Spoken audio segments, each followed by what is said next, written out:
จากความรู้สึกแล้วก็แนวคิดของน้องป๊อปนะพี่น้องเนาะว่าในอนาคตวันข้างหน้าน้องมีการวางแผนหรือว่ามีความตั้งใจจะเฮ็ดไปได้เนี่ยในอนาคตของน้องกับครอบครัวเนี่ย คันในอนาคตแบบถ้าเราหาเงินได้หลายๆจังซี่กะอยากมีเฮือนและอยากมีรถมีรถก็พอสิได้ไปเฮ็ดเวียกน้ำแม่มันมีเฮือนก็พอให้สบายใจเวลาสิเฮ็ดหยังหรือว่าเวลายามตอนกลางคืนแบบเฮาสินอนหรือฝนสิตกจังซี่แบบเฮาก็แบบบ่ต้องได้ข่อยก็บ่ฮู้เว้าคือกันบ่ต้องลำบากเนาะโดยบ่ต้องให้นอนพ้นพระแบบนี้เนาะ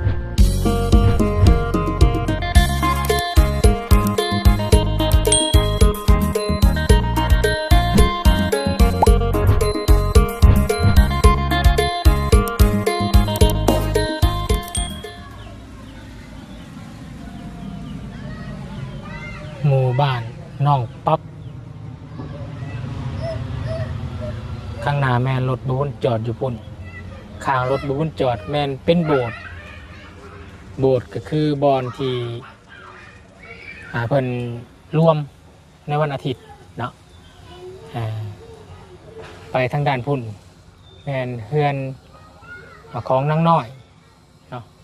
ที่ทางมาบุญได้สร้างขึ้นมาเป็นสะพานบุญให้กับผู้ใหญ่ใจบุญเพิ่นเป็นเฮือนหลังสีเทาตัดขาวเนาะบุญก็เลยไปเยี่ยมไปยามทางน้องนักหน่อยคือการจักหน่อยพี่น้องเลยแต่ตอนนี้ถ้าบุญกะ รีวิวบอลหมู่บ้านเนาะให้พี่ให้น้องพาไปชมสถานที่เพื่อน้องป๊อปเนาะแมนข้างหน้าพี่น้องเลยบางกกม่วงอยู่เนาะออกไปนี่ก็แมนริมถนนรถเนาะเที่ยวทาง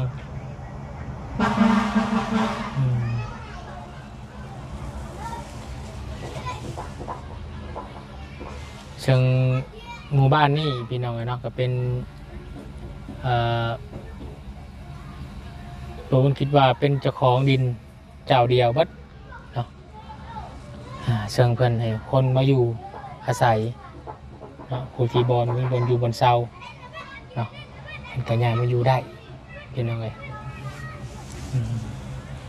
บางคนใหญ่มาอยู่ก็ได้ก็แม่นไปทางอื่นต่อพี่น้องเลย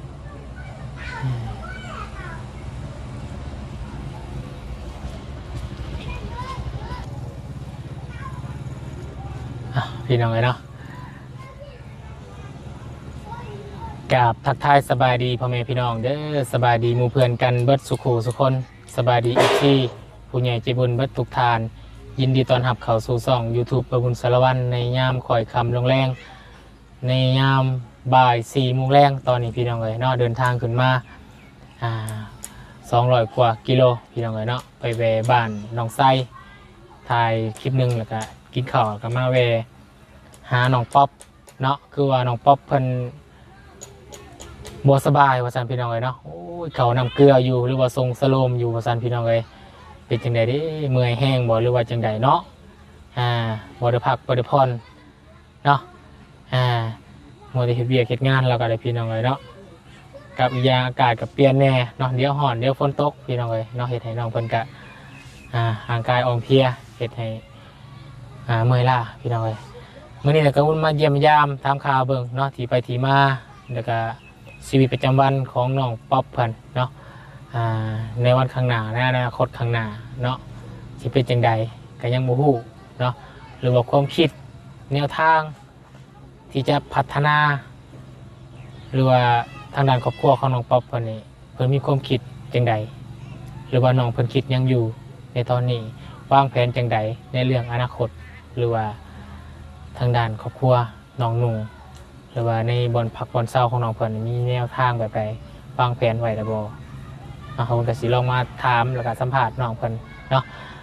เพราะว่าเรื่องเล่าต่างๆแล้วผู้ละคนก็จะได้รับผู้แล้วเนาะว่าน้องเพิ่นเป็นกำพร้าพ่อมีน้องหาคนเนาะอยู่กับแม่แล้วก็น้องป๊อปเป็นลูกกกซอยเลี้ยงน้องกันกับแม่ว่าซั่นซะเนาะซอยแม่เลี้ยงน้องเนาะเดี๋ยวไปหับไปชมไปเบิ่งนำกันทักทายนำกันน้องกับน้องป๊อปกับช่อง YouTube ประบุญสารวัตรเนาะ พ่อพี่น้องให้ความสนใจหลายแล้วก็อีต้นน้องเพิ่นเนาะเชิงเพื่อนซ่านลาดแปลนเพิ่นนี่ก็ครอบครัวเพิ่นนี่ขาดเสาหลักเนาะของครอบครัวคือขาดพ่อเนาะที่เป็นสร้างเท่าหนาเนาะพาครอบครัวแต่ว่าพอมันเสียไปแล้วพี่น้องเอ้ยไปเดี๋ยวไปทานน้ำกันเยี่ยมยามน้องป๊อปน้ำกันพี่น้องเอ้ยเนาะไป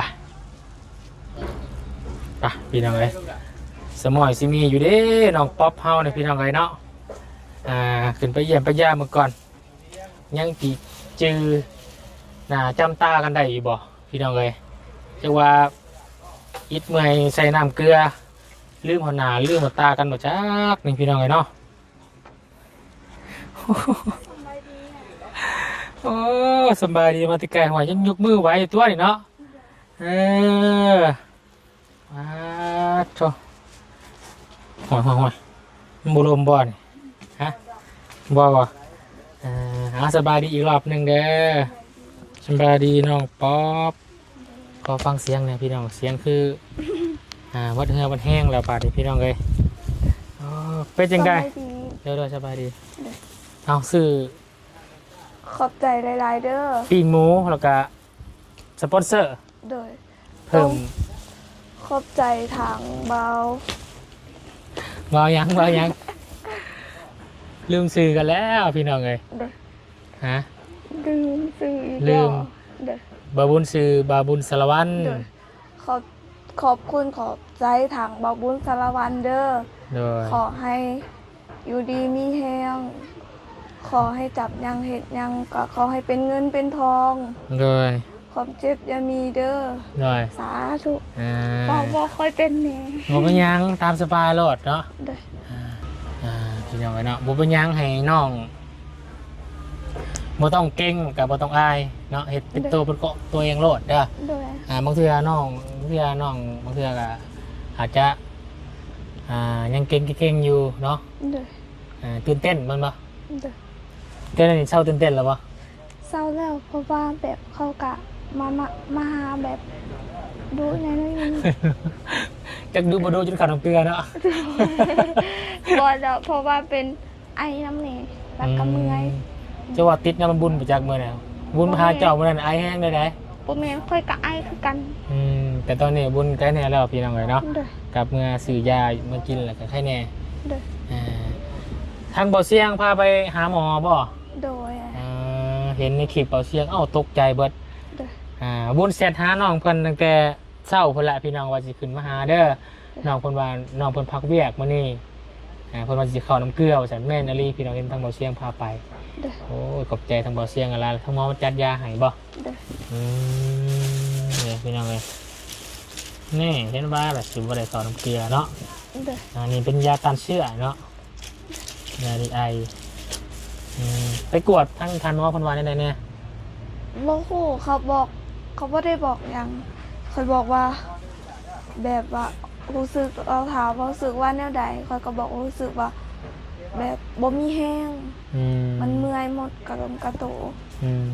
และวันนี้เราก็เอาสายแบบฮัดบนแล้วทีนี้เราบอกว่าเขามาส่งได้เลยแล้วก็เขาไปส่งสลมเลยประกวดเลือดนั่นบ่พักผ่อนหน่อยจักเนาะให้ตีเวียกบุ้งคือกันเพราะว่าบ่ค่อยได้พักผ่อนแน่พี่น้องเนาะกลางคืนนอนจังโมงคืนกลางคืนประมาณ9 โมงก็ได้นอนแล้วบางเทื่อก็8 โมง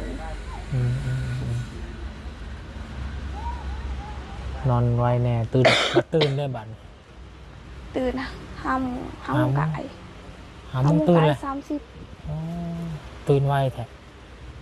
แบบบางเทื่อก็ตื่นตั้งแต่5 โมงแต่ว่าลิ้นโทรศัพท์ประมาณ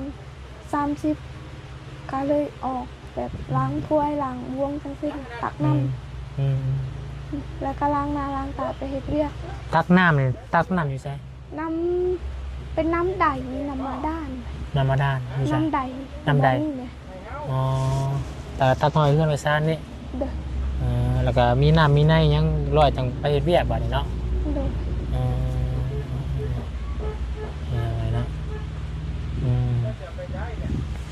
พอดีเห็นกันจักมือว่ะพี่น้อง3-4 มื้อแล้วเนาะ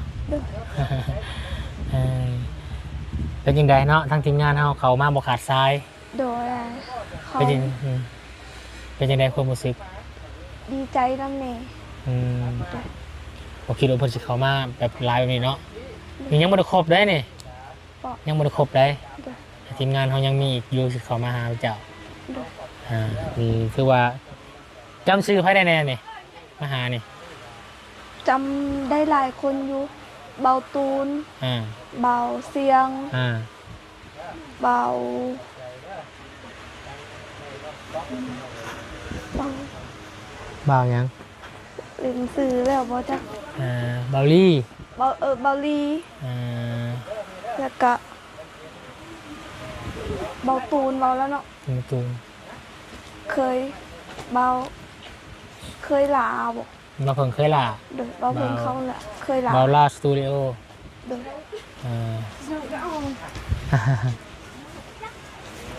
พี่น้องเนาะอ๋อมากันครบเลยบ่านี่ โดย สบายดีผู้ใดชานี่ ซื้อเป็นหมู ฮะ หมูโดย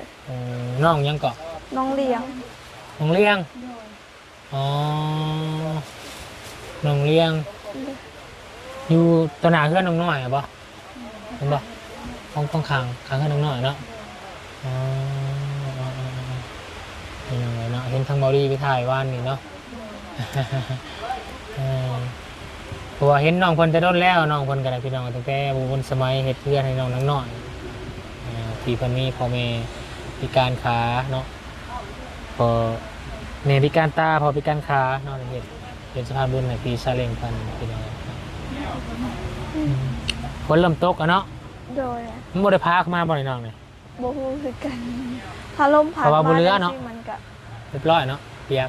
นอนตากฝน ไปขอนอนน้องเลี้ยง นอนได้คือกัน พิการบ่ โดน เอ่อน อนในห้องกันคือกันแบบนี้แล้วก็ ยังไงนะกะฮู้เรื่องเล่าวของน้องไปเบนแล้วพี่น้องเนาะทางน้องป๊อปเนาะว่าน้องเพิ่นเป็นลูกกำพร้าพ่อมีไอ้น้อง5 คนมีแม่พี่น้องเนาะอยู่นำกันเฮือนหลังนี้6 คนเนาะ โดย 7 คนเนาะ เจ็ดพร้อมทั้งแม่ 7พร้อมทั้งแม่พี่น้องเนาะวันนี้ทั้งบุญขออนุญาตถามเนาะจากความรู้สึกแล้วก็แนวคิดของน้องป๊อปนะพี่น้องเนาะว่าในอนาคตวันข้างหน้านี่น้องมีการวางแผนหรือว่า มีความตั้งใจจะเฮ็ดไปได้เนี่ยในอนาคตของน้องกับครอบครัวนะ คันในอนาคตแบบถ้าเราหาเงินได้หลายๆจังซี่กะอยากมีเฮือนและอยากมีรถ อืม มีรถก็เพราะสิได้ไปเฮ็ดเวียกน้ำแม่ อื มันมีเฮือนก็เพราะให้สำบายใจเวลาสิเฮ็ดหยังหรือว่าเวลายามตอนกลางคืนแบบเฮาสินอนหรือฝนสิตกจังซี่แบบ อืม เฮาก็แบบบ่ต้องได้ข่อยก็บ่ฮู้เว้าคือกัน บ่ต้องลำบากเนาะ โดย บ่ต้องให้นอนพ้นพระแบบนี้เนาะ โดย บาดสู้ว่าน้องได้เฮือนคือว่าสู้ว่าน้องมีคนสิเฮ็ดเฮือนให้นะบัดนี้น้องสิเฮ็ดอยู่ไสบัดนี้ ก็บ่ฮู้คือกันต้องเฮ็ดอยู่นี่แหละแต่ว่าก็บ่ฮู้คือกันจักเพิ่นสิให้เฮ็ดหรือบ่ เพราะว่าดินตอนนี้มันเป็นดินเจ้าเนาะ โดย น้องกะจีมีปัญหาบอนนี่ถ้าสมมติว่าในอนาคตทำนี่ผู้ใหญ่คนที่ซอยเพื่อนขนาดเนาะ โดย แต่ว่าเรื่องดินนี่เป็นยังไงเนาะแต่คืออุบลเคยเฮ็ดเพื่อนให้ครับน้องนั่งนอกอยู่บนน่ะอุบลเคยซื้อ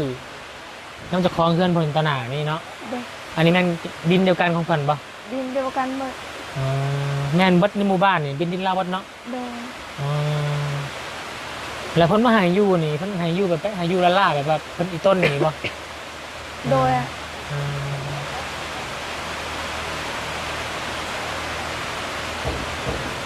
อุบลเคยซื้ออยู่หั่นน่ะ15 ล้านพี่น้องเนาะ ดินบอลเขาอยู่นะโดย ดินหนองหน่อยพวกเพื่อนเราอยู่ใน15 ล้าน โดย กี่คนบอก18ด้วยเศร้าแหละบุญขอต่อเลย15 โดย อันนี้ก็อันนี้บุญทำแนวคิดแล้วก็แนวทางในความคิดของน้องป๊อป อนาคตข้างหน้าสิวางแผนแบบใดหั่นนะพี่น้องเนาะ มีแต่อยากได้เพื่อนกับรถ แต่ว่าเป็นไปได้เนาะ เด้อ มีเงินสองมาหาได้เนาะ เด้อ อยากเป็นเพื่อน เด้อ อันดับแรกก็ต้องซื้อดินก่อนแหละ ต้องซื้อดินแล้วก็ซื้อดินรถเพื่อน เลยซื้อดินซื้อรถซื้อดินแหละพวกเพื่อนซื้อรถเนาะเพราะว่าพวกเพื่อนที่เก่าแล้วผมมีดินจ้ะเนาะคิดว่าน้องแบบว่าสมมติว่าถ้าว่าเพิ่นบ่ค้าอยู่นี่นะที่สามารถไปเฮ็ดดีไซน์บัด เห็นเขาขายอยู่นี่ก็มีแต่ขอดินอยู่ เมื่อแล้ววันน่ะเด้ออ๋อเด้อ มีแต่ เด้อ มีแต่ขอดินเพื่อนผู้นี้อีกแล้วตังค์อยู่ผู้นี้ ดินบ่ได้ก่อน ดินเพื่อนหลังผู้นี้ ดินเฮือรังนี่ เด้อ ดินเราอยู่ไส อยู่มอนนี่คือกัน แล้วเบิดในหมู่บ้านนี่ก็บ่แม่นดินเจ้าของนั่นผู้เดียวติเนาะ เด้ออยู่ฝั่งพุ่นสิเป็นดินเพื่อนผู้นี้ เฮือรังนี่ โดย เรามีดินอยู่เนาะ มีอยู่ แคมทางบ่ แถวแคมทางก็มี แค่เพิ่นสิขายเท่าไหร่เด้เนาะ โดย ยังบ่ฮู้เนาะแต่แคมทางเนี่ยก็จะโหดอยู่แล้วพี่น้องเดี๋ยวราคาแต่ว่าอยู่นี่ก็ยังบ่ฮู้เนาะ โดย ถ้าวนซื้อเนี่ยหั่นน่ะประมาณ17กว้าง17นี่แหละกว้าง17ยาว12ยาว17กว้าง12นี่แหละพี่น้องเอ้ย15ล้าน โดย กับผู้เพื่อนในหลังหนึ่งพี่น้องเอ้ยเดี๋ยวจะหน่อยสิบุญสิพาไปเบิ่งบ่นะบุญเคยซื้ออะไรเฮ็ดเพื่อนให้พี่น้องเบิ่งเพื่อบางทางทาน FC เพิ่นยังบ่ฮู้นะพี่น้องเนาะ โดย คือความฝันหลักความคิดของน้องป๊อปนี่ก็คือ อยากมี มีเพื่อน กับรถ เนาะ แล้วก็ดินบอลเฮ็ดเพื่อนเป็นดินของตัวเองแบบนี้นะสามีก็สบายใจแล้ว ง่ายเพราะว่าทุกคนก็ได้ถามเนาะหลายสิ่งหลายอย่างเกี่ยวกับน้องๆเพิ่นหมดแล้วบุญก็เลยลองถามแนวคิดของน้องป๊อปเพิ่นเนาะ โดย FC บางคนก็เพิ่นว่าโอ้น้องป๊อปเพิ่นยังอยากเก่งๆอยากอายแน่พี่น้องเอ้ย แต่มามื้อนี้น้องเพิ่นก็บ่คือเก่าเด้อพี่น้องเด้อซีดลงพี่น้องเอ้ย กินข้าวแล้วบ่ กินแล้ว กินข้าวกับหยัง กินข้าวกับข้าวผัด อืม เพราะว่าทางเบาตูนเป็นคนซื้อมาให้ บ่ได้เจ็บคอติ บ่เคยเจ็บปานใด ถ้าบ่เจ็บคอแล้วกินน้ำมันยังไป เด้อ เกลือแร่เวลาเฮาคิดเมื่อยเสียเหงื่อเสียหยังกิน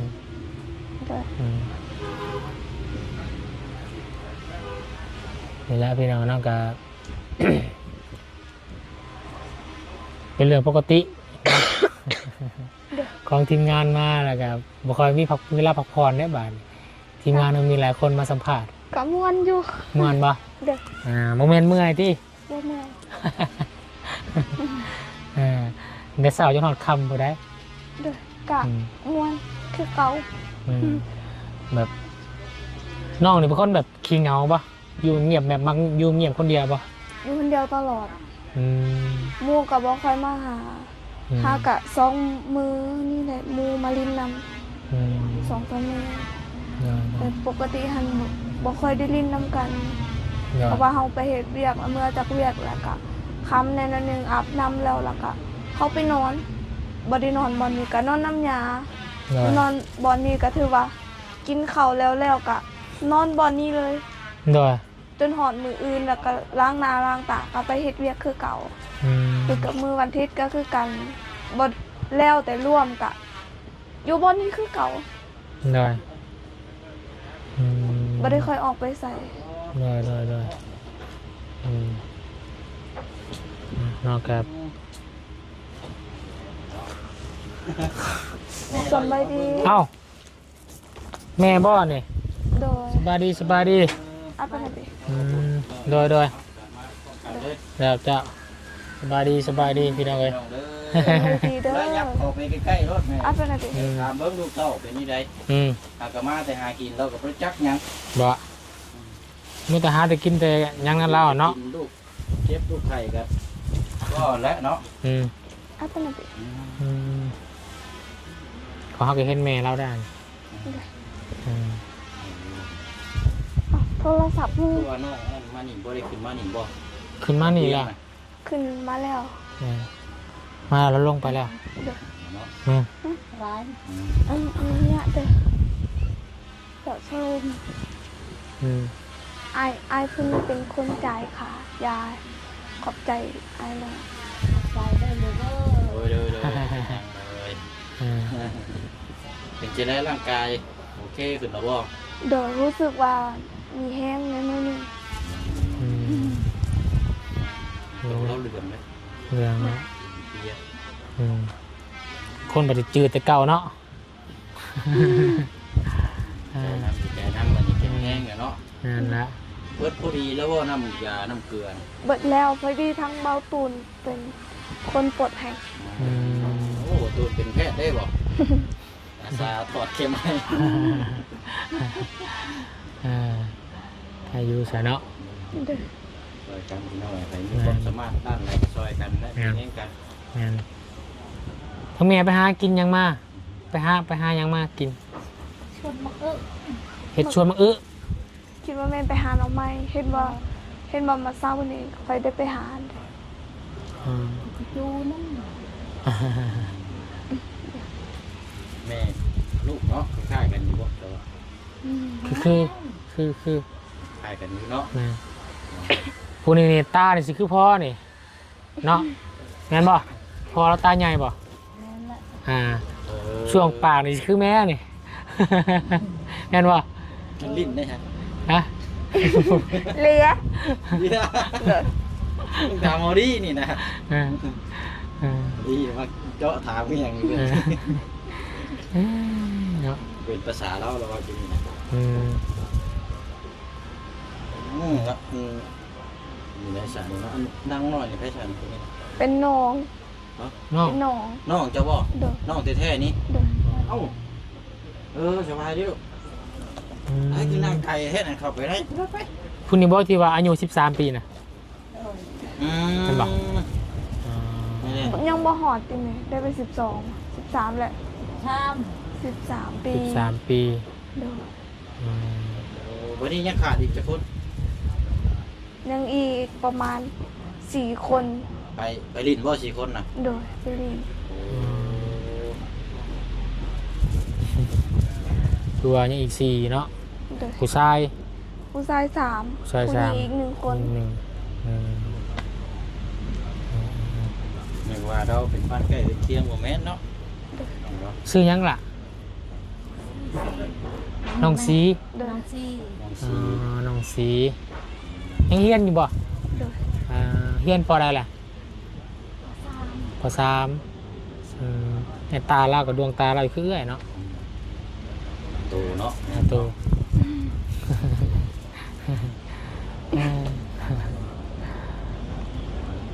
ว่าน้องเพิ่นก็ดีใจว่าซั่นเนาะเห็นทีมงานเข้ามาโอ้หลายคนเนาะเฮ็ดให้บ่เหงาเนาะปกติน้องเพิ่นที่อยู่ผู้เดียวบ่แม่มักอยู่ผู้เดียวบ่นี่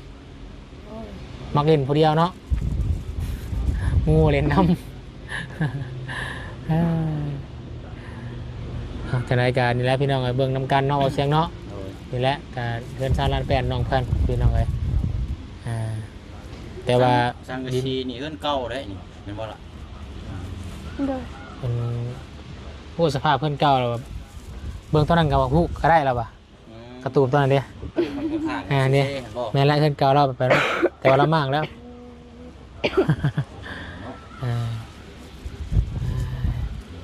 นั่นแหละพี่น้องเลยเนาะมีแต่ทางอุบลที่ ไปเวียกทางอื่นต่อกันเด้อเสียเด้อ โดย เสียง เสียง มาเยี่ยมมายามทางน้องป๊อปเพิ่นพี่น้องเลยเนาะ ขอบใจอ่ะ เพราะว่าเฮาก็ขึ้นมาฮอดเนาะก็เลยแวะมาเบิ่งเลยเนาะ โดย เซาหายเซาซาบาดนี่เนาะแข็งแรงทั้งแม่กะสู้ๆเนาะ โดย ทั้งน้องซีกะเบิ่งทั้งแม่เบิ่งทั้งเอื้อยเบิ่งทั้งน้องเด้อสู้ๆนำกันล่ะพี่น้องเลยเนาะเดี๋ยวโอกาสหน้าสิบุญก็มาเยี่ยมใหม่เด้อ โดย เอาสบายดี โดยสบาย สบายดีเด้อขออนุญาตพี่น้องไปเวียกทางอื่นต่อก่อนเนาะทางอาจารย์ลาวเวียกทางเมืองทางเพื่อนน้องแต่จริงๆเนี่ยพี่น้องเลยเนาะเดี๋ยวได้บ่เสียงเด้อสบายดี สบายดีเด้อ ทางบ่เสียงเยี่ยมยามพี่น้องเลยเนาะโอ้ฝน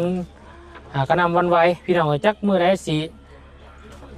ผักตกเขียกลงมาพี่น้องเลยเนาะโอ้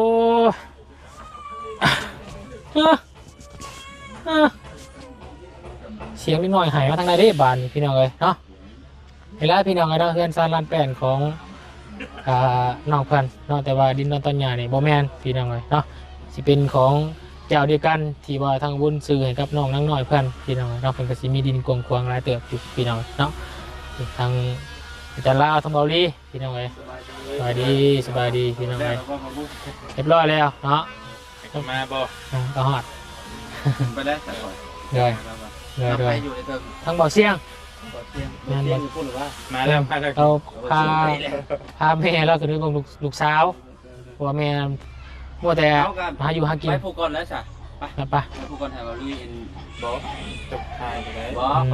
ไปลงคลิปตัวนี้ว่าแม่จำมาไหม เลยเบิ่งทางเฮือนน้องจริงๆเนาะ แม่นๆไปเบิ่งมา แล้วกันวอดีเด้อ โดย เดี๋ยวไปพี่น้องเนาะ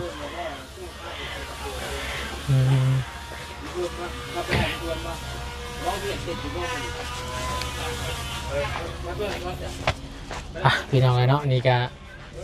เดี๋ยววันสิพาพี่น้องย่างไปเบิ่งเลยFC เนาะที่ว่าทางบนเคยได้ซอยเหลืออีกเคสหนึ่งที่บ้านอยู่ในหมู่บ้านนี่พี่น้องเลยเนาะเป็นครอบครัวน้องนั่งน้อยเนาะโอนเห็ดเป็นเพื่อนดินเพื่อนเวลาพี่น้องเลยเนาะสันเดียวเพราะว่าทางครอบครัวเพื่อนพิการทั้งผัวและเมียพี่น้องเลยเนาะทางผู้ใจบุญพี่ซาลิเซงเนาะเป็นการได้ซอยให้ทางบุญเป็นสะพานบุญให้เนาะแต่ตอนนี้ทางผู้พันธิซอยทางบุญกะแล้วก็ทางครอบครัวน้องๆเป็นกะได้จากไปแล้วเนาะนี่แหละพี่น้องเลยเนาะเป็นเรือนหลังนี้เป็นเจ้าของดินเดียวกันที่น้องป๊อปอยู่บนสื่ออยู่นี่พี่น้องเลยเนาะพี่น้องเลยคือน้องเลี้ยงข้างหล่างนี่คือน้องเลี้ยงนี่แหละพี่น้องเลยเนาะในข้างหล่างนี่สบายดีนะแม่เด้อเป็นยังอยู่เด้ อยู่เพื่อน สบาย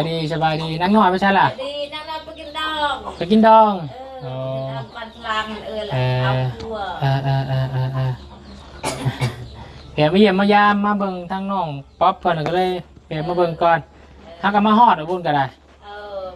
มาตอนเจ้ามาชงแม่เขาจะมั่วบ้านเลยลูก เมื่อแล้วแล้วมาใหม่บัดนี้ อยู่ดีไม่แห้งเว้นเนอ อยู่ดีไม่แห้ง แม่เตยก็อยู่ดีไม่แห้ง อยู่ดีไม่แห้งคือกันโดยไปเด้อใช่ไหมเด้อเฮาเป็นมื้อหน้าเฮาจะมาเยี่ยมใหม่เด้อยังบ่ได้ซื้อหยังมาฝากเฮากินมาแล้วแม่กินมาแล้วเดี๋ยวสิมาหาดูอยู่ดอกบานนี้พี่น้องเอ้ยไปพี่น้องเอ้ยเนาะขอบคุณกะมาถ่ายพี่น้องทำไปชมน้องบางทานเพิ่นกันยังบ่ฮู้พี่น้องเอ้ยเนาะว่าส่วนเหลือกันประมาณใดพี่น้องเอ้ยเนาะเบิ่งกันแนะนำแล้วก็ถ่ายทำแล้วก็ตัวจริงนะให้พี่น้องนะครับได้ชมกับกันพี่น้องเอ้ยเนาะนี่ก็ทีมงานเขามาก็หลายคนอยู่พี่น้องทางเบาลีเบาเสียงเนาะยังเขานั่งโมดิเบิร์ตพี่น้องเลยเนาะ นี่แหละจะคล้องเพื่อนพันกับลังนี่พี่น้องจะคล้องดินแนวลังนี่นี่ก็เป็นโบสถ์พี่น้องเลยเนาะไปใส่แล้วครับพี่น้องสบายดีพระสุขุสุคนอยู่ดีไม่แห้งเด้อ